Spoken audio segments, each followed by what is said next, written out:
The stars stretched endlessly across the void as commander.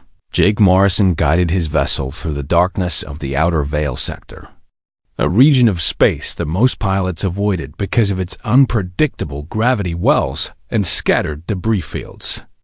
Jake had been running patrol routes for the past 3 weeks, and nothing interesting had happened during that entire time. His crew was restless, and he could not blame them for wanting something more exciting than scanning empty space and filing routine reports with Fleet Command. His pilot, Megan Holt, sat at the helm with her feet propped up on the console, her red hair pulled back in a messy ponytail as she flipped through star charts on her tablet. She was the best pilot Jake had ever worked with, capable of threading the horizon's edge through asteroid fields that would tear apart lesser ships. "Commander, I am picking up something strange on the long-range sensors," called out Ben Cortez from the engineering station, his dark eyes narrowing as he studied the readings on his screen. Jake pushed himself out of his chair and walked over to look at what Ben had found. The readings showed an energy signature unlike anything in their database, pulsing weakly near one of the small moons at the edge of the sector. "What do you think it is?" Jake asked, leaning closer to examine the data. Ben shook his head and ran his fingers through his short black hair. He was a genius with machines and could fix almost anything, but even he seemed puzzled by these readings. "I have no idea, Commander. The signature does not match any known vessel type in the galactic registry, and the energy output is fading fast, which means whatever it is might be dying or damaged beyond repair." Lavra Quinn, the ship's medic, emerged from the back compartment where she had been organizing medical supplies. She was a calm and steady presence on the ship, with kind brown eyes and a gentle manner that put everyone at ease. "Should we investigate?" Lavra asked, already knowing what Jake would decide because she had served with him long enough to understand how he thought. Jake nodded without hesitation. He could not ignore something like this, even if regulations suggested he should report it to Fleet Command and wait for instructions. "Megan, take us in. Ben, keep monitoring that signal and let me know if anything changes. Lavra, prepare the medical bay just in case we find survivors." The horizon's edge changed course and accelerated toward the distant moon, its engines humming with quiet power as they crossed the vast emptiness between them and the mysterious signal. It took them nearly 2 hours to reach the location, and what they found made everyone on the bridge fall silent with shock and wonder. A vessel lay crashed on the surface of the barren moon, but it was not like any ship they had ever seen. It seemed almost organic, with curves and shapes that suggested it had been grown rather than built, and its hull shimmered with a faint metallic sheen that caught the light of distant stars. "I am going down there," Jake announced, already moving toward the airlock to suit up for the surface. "Commander, we do not know what we are dealing with here," Ben warned, his voice tight with concern. "That is exactly why I need to find out. Stay on the ship and keep the engines warm in case we need to leave quickly." Jake descended to the moon's surface in a small shuttle, his heart pounding with a mixture of fear and curiosity as he approached the wreckage. The air inside his suit felt hot and close, and he could hear his own breathing loud in his ears. He found the opening in the hull and stepped inside, his flashlight cutting through the darkness to reveal a scene of devastation. Consoles were smashed, walls were torn, and a strange liquid that might have been fuel or blood pooled on the floor. And then he saw her. She was enormous, easily 3 times his size, with scales that shimmered like liquid silver even in the dim light of his flashlight. Great wings lay folded against her body, though he could see they were torn and damaged, and her long tail curled around her like a wounded animal seeking comfort. Jake had heard stories about creatures like this. The galactic community called them dragons, members of an ancient species known as the Dracorians, who were supposed to have gone extinct centuries ago. He approached slowly, not wanting to startle her, and as he drew closer, her eyes opened. They were golden, deep and ancient and filled with pain, and they met his own brown eyes with an intensity that made him feel like she was looking straight into his soul. "Please," she rasped, her voice like wind moving through canyon walls, weak but still beautiful in its strange alien way. Jake knelt beside her, his hand reaching out without thinking to touch her silver scales.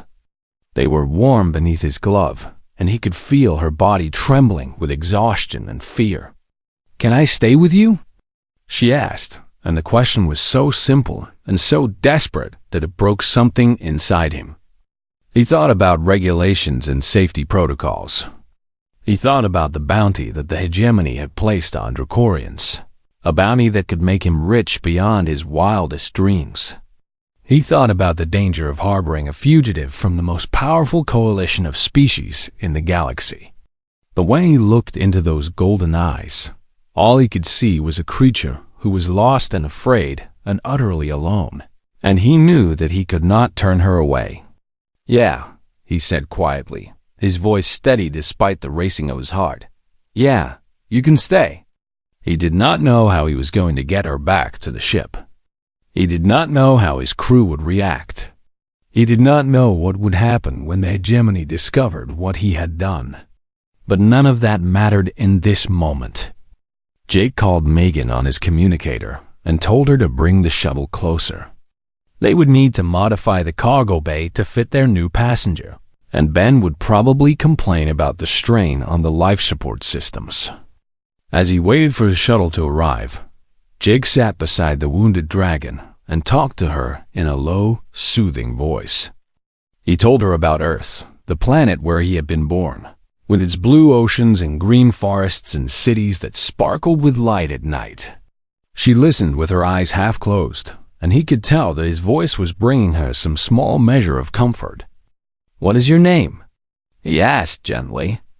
"Valith," she whispered, and the name seemed to hang in the air like a promise. "I am Jake. I'm going to get you out of here, Valith. I am going to take you somewhere safe." She made a sound that might have been a laugh or a sob, and a single tear rolled down her silver face. "There is nowhere safe for me, Jake. The hegemony has hunted my kind to extinction. I am the last." The weight of her words settled over him like a heavy blanket, and he understood then that this was bigger than a simple rescue. This was the last survivor of an entire species, and she had asked him for help. He had said yes, and that simple word had changed everything. The shuttle arrived, and together with Megan, Jake managed to get Valith aboard. She was barely conscious by the time they returned to the horizon's edge, and Lara immediately began treating her wounds with whatever supplies she had. Jake stood on the bridge of his ship, watching the strange vessel disappear behind them as they flew away from the moon, and he knew that his life would never be the same. He had no idea what the future would bring, but he was certain of one thing.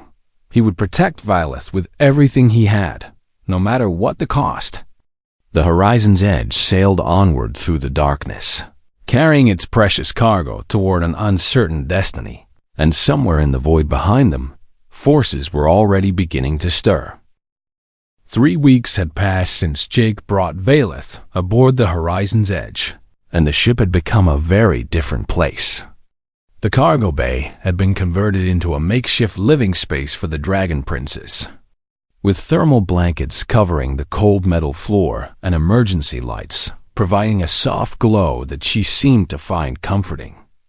Lara visited her every day to check on her wounds, which were healing slowly but steadily. Jake spent most of his free time sitting with Valith, listening to her stories about a civilization that had existed long before humanity had even discovered fire. She spoke of crystal cities that floated among the clouds, of songs that could shake mountains, of a people who had lived in harmony with the universe for millions of years. How did it all end? Jake asked one evening, sitting cross-legged on the floor beside her massive form. Valith's golden eyes grew dark with sorrow, and she was silent for a long moment before she began to speak. "The hegemony feared us," she said, her voice heavy with ancient grief. They are a coalition of 12 elder species who believe they have the right to control the galaxy, and they saw our power as a threat to their dominance. She told him about the war that had come without warning, about fleets of ships descending on Dracorian worlds and burning them to ash. She described the screams of her people as they died, the desperate flight of the survivors who scattered across the stars hoping to find safety. My mother was the queen, Velith continued, her body trembling with emotion. She placed me in an escape pod when I was just a hatchling, barely old enough to understand what was happening. She told me to hide, to survive, to remember who we were. Jake reached out and placed his hand on her scales, feeling the warmth of her body beneath his palm. "How long have you been alone?" he asked quietly. "Centuries," she whispered. "I have drifted between dead worlds, hiding from hegemony patrols, watching civilizations rise and fall from the shadows. I had given up hope of ever finding kindness again." The door to the cargo bay opened, and Ben Cortez stepped inside with his arms crossed over his chest and a suspicious look on his face. He had not been happy about their new passenger from the beginning, and his attitude had not improved. "Commander, we need to talk," Ben said, his voice tight with barely controlled anger. Jake stood up and walked over to meet him, keeping his expression calm, even though he could sense the confrontation that was coming. "What is on your mind, Ben?" "What is on my mind is that we are harboring a fugitive from the hegemony, and if they find out, we are all dead." "Do you understand what you have done by bringing her aboard?" "I understand perfectly," Jake replied, his voice steady. "I made a choice to help someone in need. She is not someone. She is a dragon, a creature that the most powerful forces in the galaxy want destroyed. We should turn her over before they come looking for us." Viola's voice cut through the argument like a blade of ice. "You fear for your lives, and that fear is reasonable. The hegemony shows no mercy to those who shelter my kind, and I would not blame you for wanting to save yourselves." She lifted her great head and looked at Ben with those ancient golden eyes. "If you wish to turn me over, I will not resist. I am tired of running, tired of hiding, tired of watching good people suffer because of me." Ben stared at her, and Jake could see the conflict playing out across his face. It was one thing to argue about a stranger, but it was another thing entirely to look into her eyes and see the weight of centuries of loneliness and pain. Before anyone could speak again, the ship lurched violently to one side, throwing everyone off balance. "What was that?" Jake shouted, already running toward the bridge with Ben close behind him. Megan was frantically working the controls when they arrived, her face pale with fear as she fought to stabilize the ship. "Raiders," she called out. 3 ships came out of nowhere. They must have been hiding in that asteroid cluster. The Horizon's Edge was a fast ship, but it was not built for combat. The Raiders were smaller and more maneuverable, and they were circling like wolves around a wounded deer. "Shields are failing," Ben reported, his fingers flying across his console. "We cannot take much more of this." Jake felt helpless as he watched the situation deteriorate. They had no weapons capable of fighting back, and their engines were not fast enough to outrun the Raiders. And then Velith appeared. She had dragged herself from the cargo bay, her wounds still healing, but her eyes burning with a fierce determination that Jake had not seen before. She moved past them and pressed herself against the main viewport, looking out at the ships that were attacking them. "Open the outer airlock on the port side," she commanded, her voice suddenly strong and powerful. "What are you going to do?" Jake asked, though he already suspected the answer. "Trust me." Jake hesitated for only a moment before nodding to Megan, who activated the airlock controls. The door slid open, revealing the cold vacuum of space and the raiders that were preparing for another attack run. Velith took a deep breath, and something incredible happened. Fire erupted from her throat, but it was not ordinary fire. It was plasma, hotter than the surface of a star, streaming out through the airlock in a brilliant beam of destruction, that cut across space like a sword made of pure light. The first raider ship never saw it coming. The plasma tore through its hull like paper, and the vessel exploded in a shower of metal and flame. The other two raiders tried to flee, but Valith was faster. She unleashed 2 more blasts of plasma, and within seconds, all 3 ships had been reduced to drifting wreckage. The airlock closed, and Valith collapsed to the floor, exhausted by the effort. Lara rushed to her side immediately, checking her vital signs and murmuring words of reassurance. Ben stood frozen at his console, his eyes wide with shock. He had just witnessed power that could destroy starships with a single breath, and he finally understood why the hegemony feared the Dracorians. Jake knelt beside Valith as Lara worked, his hand finding hers in a gesture of gratitude and support. "You saved us," he said simply. "You did not abandon me when you could have," she replied, her voice weak but warm. "This was the least I could do." Megan turned from her console, her expression a mixture of awe and something that looked almost like respect. "Whatever you need, Dragon Lady, I am on your side now. Anyone who can shoot plasma from their mouth is someone I want as a friend." Even Ben seemed changed by what he had witnessed. He walked over slowly and stood looking down at Valith for a long moment. "I'm sorry," he said finally. "I was wrong about you." Valith reached up with one clawed hand and touched his arm gently. "Fear is not something to apologize for. It is a survival instinct, and it has kept your species alive in a dangerous universe. What matters is that you can see past it." Jake helped Lara move Valith back to the cargo bay, and as they settled her onto the thermal blankets, she caught his hand and held it tight. "You are a good man, Jake Morrison. Your species is young and small and fragile, yet you shelter what others would destroy. I have watched civilizations across millions of years, and I have never seen kindness like yours." Jake did not know what to say, so he simply squeezed her hand and promised to stay with her until she fell asleep. But as the horizon's edge continued its journey through the stars, Jake could not shake the feeling that their troubles were only beginning. The raiders had found them by chance, but sooner or later, the hegemony would learn that the last Dracorian was still alive. And when that day came, everything would change. The message came through on an encrypted channel that only a handful of people in the galaxy knew about. And when Jake saw the sender's name, his blood ran cold.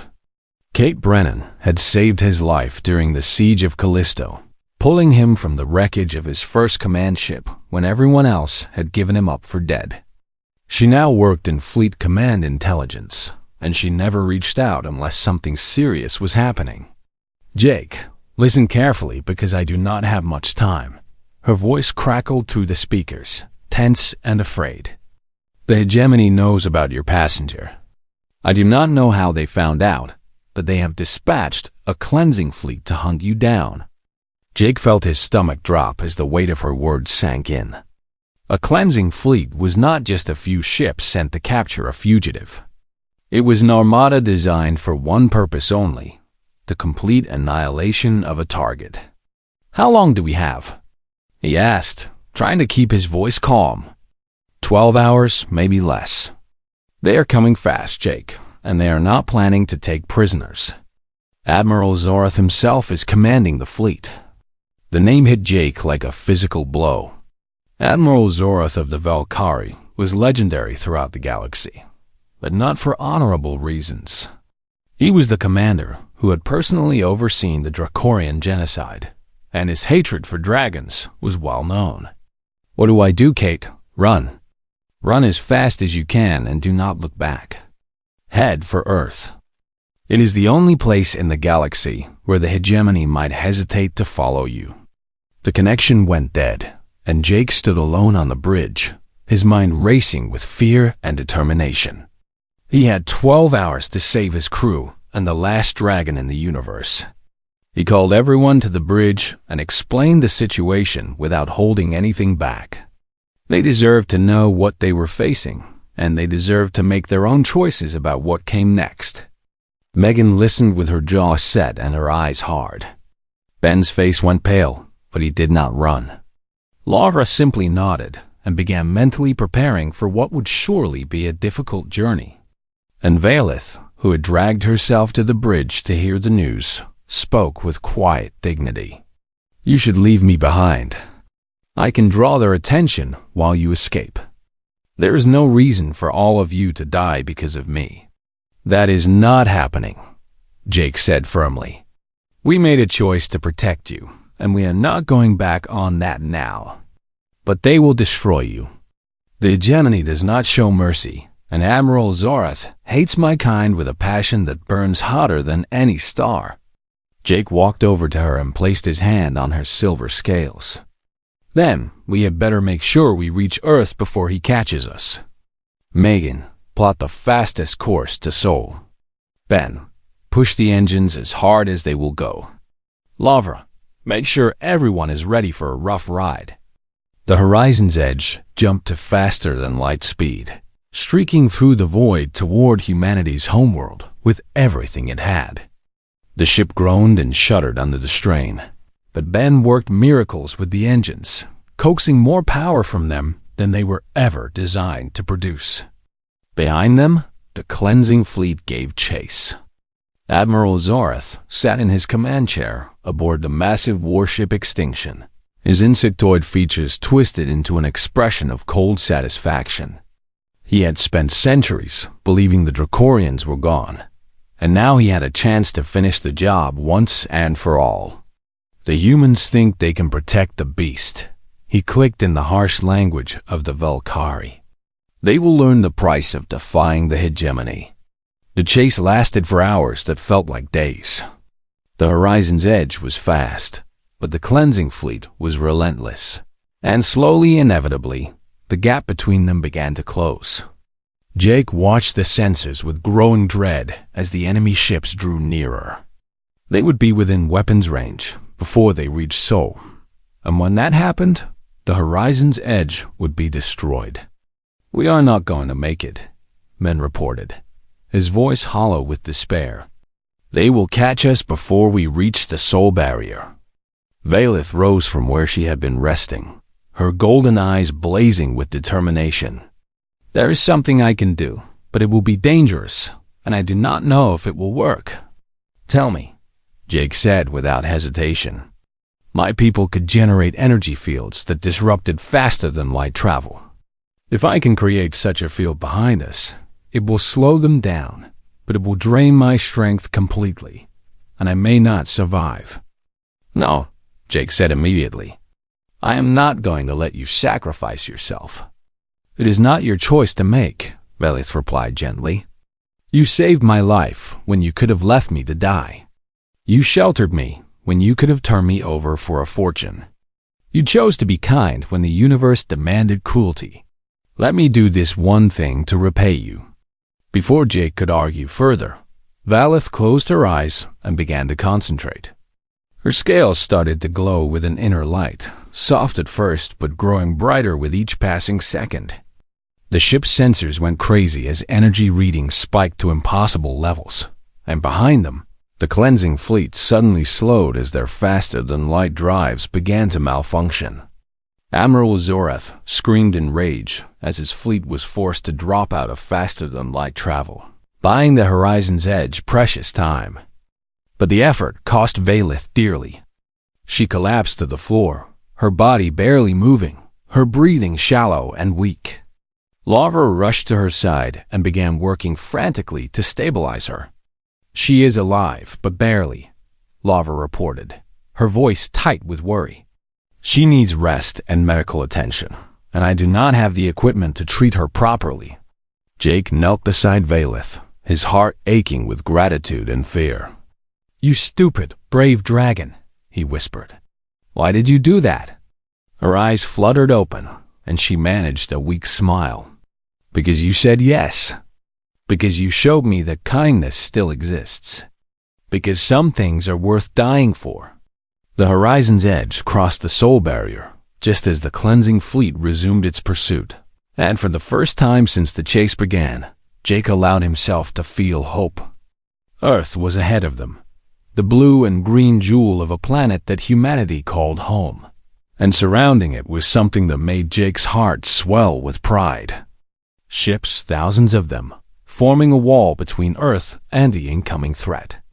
Stations bristling with weapons.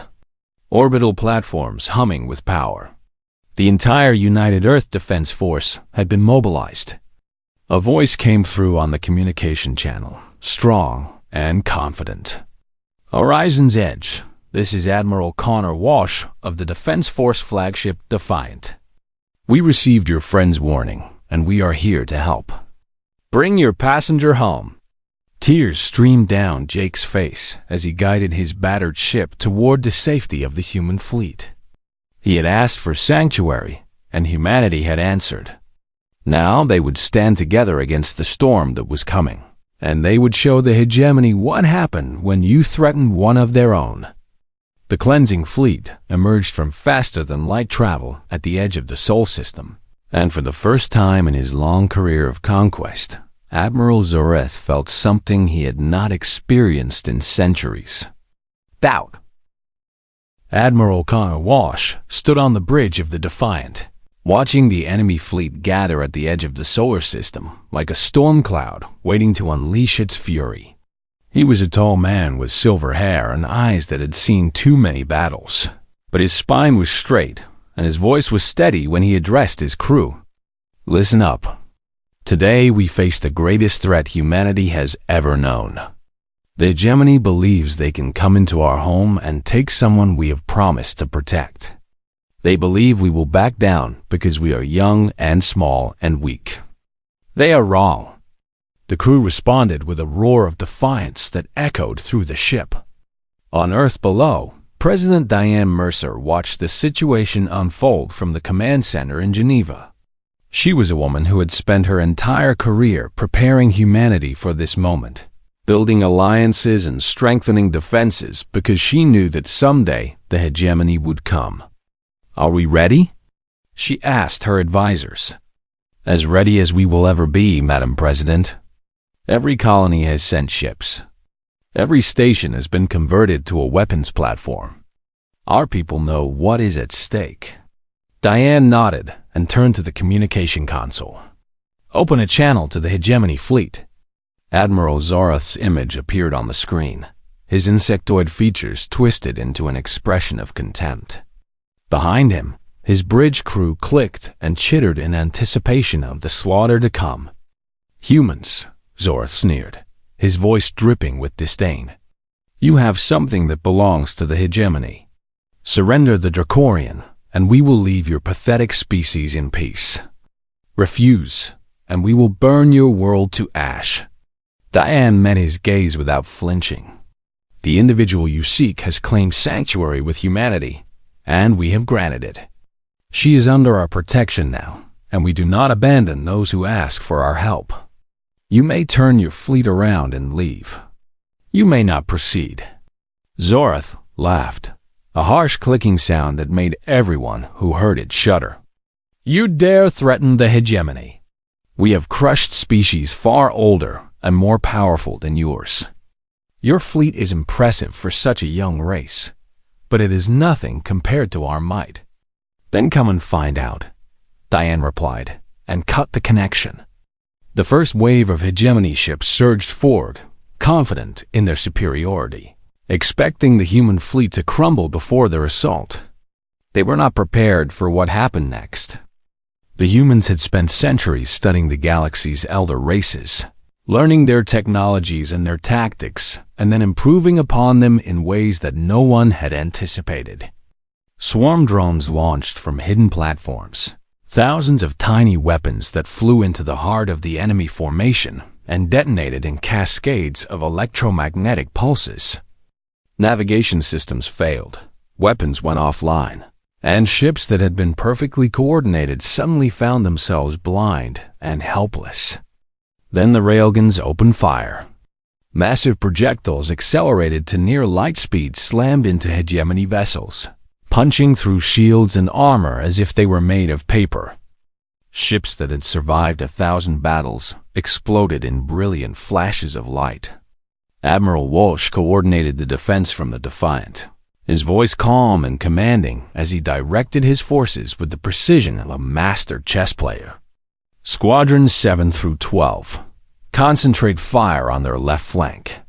Station platforms. Target their command ships. Do not let them regroup. The battle raged across the solar system, and for every human ship that fell, 3 hegemony vessels were destroyed. The humans fought with a ferocity that shocked their enemies, refusing to give ground even when the odds seemed hopeless. Jake watched the battle from the medical bay of the Defiant, where Valith was being treated by the best doctors humanity had to offer. She was still weak, but her eyes were open, and she stared at the tactical display with wonder and disbelief. "They are dying for me," she whispered, her voice thick with emotion. "Why would they do this?" Jake sat beside her, his hand resting on her scales. "Because when you asked if you could stay, we said yes. That means something to us. It means we do not abandon you, no matter what." A human pilot named Chris Martinez flew his fighter directly into the path of a hegemony missile that was heading for a civilian transport. His ship exploded, but the transport escaped, carrying thousands of refugees to safety. A crew of engineers on Station Omega stayed at their posts even as their section was breached, keeping the weapons platform firing until the very end. Across the solar system, humans performed acts of sacrifice and courage that would become legends, not because they expected to win, but because they refused to let fear decide their fate. Admiral Zorath watched his fleet being torn apart and felt something he had never experienced before: fear. "This is impossible," he clicked frantically. "They are primitives. They should have surrendered by now." But the humans did not surrender. They fought for 19 hours straight, through wave after wave of hegemony attacks, and when the smoke cleared, a third of the cleansing fleet had been destroyed. Zorath stared at the wreckage of his armada and made a decision that would haunt him for the rest of his days. "All ships, retreat. We are withdrawing from the Sol system." The hegemony fleet turned and fled, leaving behind the burning remains of ships that had never known defeat until today. On the Defiant, Admiral Walsh allowed himself a moment of exhausted relief before addressing his crew. "We did it. We held the line. I am proud of every single one of you." The cheers that erupted were deafening, but Walsh knew that this was not truly a victory. They had lost many good people, and the hegemony would surely return. But for now, for this moment, humanity had proven something to the galaxy. They had proven that they would not be pushed around, that they would protect those who sought their help, and that they would fight to the death for what they believed in. Jake brought Valith to the observation deck of the Defiant, where she could see Earth hanging in the darkness of space, beautiful and blue and alive. "Your people saved me," she said, tears streaming down her silver face. "They did not have to. They could have turned me away. They could have let the hegemony take me. But they chose to fight." Admiral Walsh joined them at the viewport, his uniform torn and his face weary, but his eyes bright with determination. "You asked if you could stay," he said simply. "We said yes. That means something to us." Valith looked at him with those ancient golden eyes. "I have lived for millions of years. I have watched empires rise and fall. I have seen species commit terrible acts of cruelty and cowardice. But I have never, in all my long existence, seen anything like what your people did today." She bowed her great head in a gesture of respect. "Humanity is young and small and fragile, but you have more courage and more honor than all the elder races combined. I am proud to call you my friends." Walsh smiled and placed his hand on her scales. "And we are proud to have you with us. Welcome home, Valith." Outside the viewport, the stars shone bright and clear, and somewhere among them, the galaxy was beginning to change. The hegemony had been challenged, and they had retreated. For the first time in thousands of years, the elder races had been shown that they were not invincible, and that revelation would shake the foundations of everything they had built. A new era was dawning, and humanity would be at the center of it. 10 years had passed since the Battle of Seoul, and the galaxy had become a very different place. The hegemony never returned to human space, not because they could not, but because something fundamental had shifted in the balance of power. The coalition that had ruled the galaxy for thousands of years had begun to crack. And the cause of that crack was a single question that species across the stars were beginning to ask. If humanity could stand against the hegemony for a stranger, what else might be possible? The Valkyrie, the Drosten, the Keleth, and a dozen other species had spent millennia accepting hegemony rule because they believed resistance was futile. But the humans had proven that belief wrong, and now whispers of rebellion were spreading from system to system. Valith had become an ambassador for humanity, using her ancient knowledge and connections to build alliances that would have taken centuries to forge through normal diplomacy. She traveled to worlds that had never seen a human face and spoke of a species that had sheltered her, when everyone else had turned away. They are not perfect, she would tell the leaders of oppressed peoples. They are young and sometimes foolish, and they make mistakes. But they have something that the hegemony has forgotten. They have compassion. They have hope. They believe that the universe can be better than it is. Many listened and many were moved, and slowly but surely, a new coalition began to form around humanity and its dragon ally. Jake Morrison had retired from the Defense Force after the war, accepting a medal he did not think he deserved and a pension that let him buy a small house in Montana. The mountains there reminded Valith of her lost homeworld, and she visited him whenever her diplomatic duties allowed. On a cool autumn evening, 10 years to the day after she had first asked if she could stay with him, Valith landed in Jake's backyard with a grace that belied her enormous size. Jake was sitting on his porch, watching the sun set behind the mountains, and he smiled when he saw her approaching. "I was wondering if you would remember the anniversary," he said, standing to greet her. "How could I forget?" Valith replied, settling herself on the grass beside the porch. "It was the day my life changed forever. It was the day I learned that the universe could still surprise me." They sat together in comfortable silence, watching the sky turn from gold to pink to deep purple as the stars began to emerge. "I never thanked you properly," Valith said at last. Jake laughed and shook his head. "You saved my crew from those raiders. You helped us escape the cleansing fleet. You gave humanity the alliances we needed to survive. I think we are more than even." Valith turned her great head to look at him with those ancient golden eyes that had seen the rise and fall of civilizations. "No, Jake, you do not understand what you did for me." She lowered herself so that her face was level with his, and when she spoke, her voice trembled with emotion. "When I asked if I could stay with you, I expected you to say no.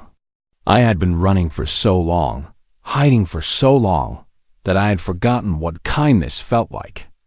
Every species I had ever encountered had turned me away, either out of fear or out of greed for the hegemony's bounty." A tear rolled down her silver face, and Jake reached out to wipe it away. "You were wounded and alone and scared," he said gently. "What kind of person would I have been if I had left you there?" "A normal person," Valith replied. "A sensible person. A person who understood the risks of helping a fugitive. But you did not think about any of that. You just saw someone who needed help, and you said yes." She rested her snout against his shoulder, and he could feel the warmth of her body and the steady rhythm of her breathing. "You taught me that kindness still exists. You taught me that the universe is not only cruelty and fear and darkness. You reminded me why life is worth living. That is a gift beyond measure, Jake Morrison, and I will be grateful for it until the day I die." Jake was quiet for a long moment, looking up at the stars that were now filling the sky. "You know," he said finally, "when you asked me that question, I did not think about politics or war or consequences. I did not calculate the risks or weigh the potential benefits. I just saw someone who was lost and needed a friend." He turned to look at her, and his eyes were bright with unshed tears. "And honestly, Valith, I think I needed a friend too. I had spent so long following orders and doing my duty that I had forgotten why I joined the fleet in the first place. Helping you reminded me of who I wanted to be." Valith made a sound that was somewhere between a laugh and a sob. "Then perhaps we saved each other." "Yeah," Jake agreed. "I think we did." They watched the stars emerge one by one, ancient lights from distant suns that had been shining long before either of their species existed. Somewhere out there, the galaxy was changing, old empires crumbling and new alliances forming. Megan Holt had become one of the most decorated pilots in the Defense Force, and she still sent Jake messages whenever she had a free moment. Ben Cortez was running the engineering program at the academy now, teaching the next generation of mechanics how to work miracles with machines. Larva Quinn had opened a medical clinic on one of the frontier colonies, treating humans and aliens alike with the same gentle compassion she had always shown. And Kate Brennan, the friend who had warned them of the cleansing fleet, had become the head of intelligence for the new Human-Dracorian Alliance. The galaxy was full of stories like theirs, stories of people who had made choices that changed everything, who decided to be kind when the easier path was cruelty, who had said yes when the safer answer was no. Do you ever wonder what would have happened if you had made a different choice? Valith asked. Jake shook his head. No, I know exactly what would have happened. You would have died alone on that moon, and humanity would never have known what it could become. Sometimes one decision changes everything, and I am glad that mine was the right one. Valith closed her eyes, and a deep peace settled over her ancient features. I am the last of my kind, she murmured. When I die, the Dracorians will truly be extinct. But because of you, because of humanity, our memory will live on. The universe will remember that we existed, that we were more than just monsters to be hunted. The universe will remember more than that, Jake said firmly. It will remember that you were brave and noble and wise. It will remember that you helped humanity when we needed it most. And it will remember that you asked a simple question and received the answer you deserved. He reached out and took her claw in his hand, feeling the warmth of her scales against his skin. Can I stay with you? He said, echoing her words from so long ago. Valith opened her eyes and smiled. Yes, she whispered. Yes, you can. The last dragon and the human who had saved her sat together on a porch in Montana, watching the stars turn overhead, and they knew that whatever the future held, they would face it together. Jake had never expected this conclusion when he had answered that distress signal all those years ago. But perhaps that was the point. Humanity rarely did what was expected. They did what was right. And sometimes that made all the difference in the universe. The stars shone bright above the mountains, and somewhere out there, a new dawn was rising for the galaxy. It was a dawn built on hope and kindness, and the simple courage of one man who had refused to look away from someone in need. And that, in the end, was the greatest story of all.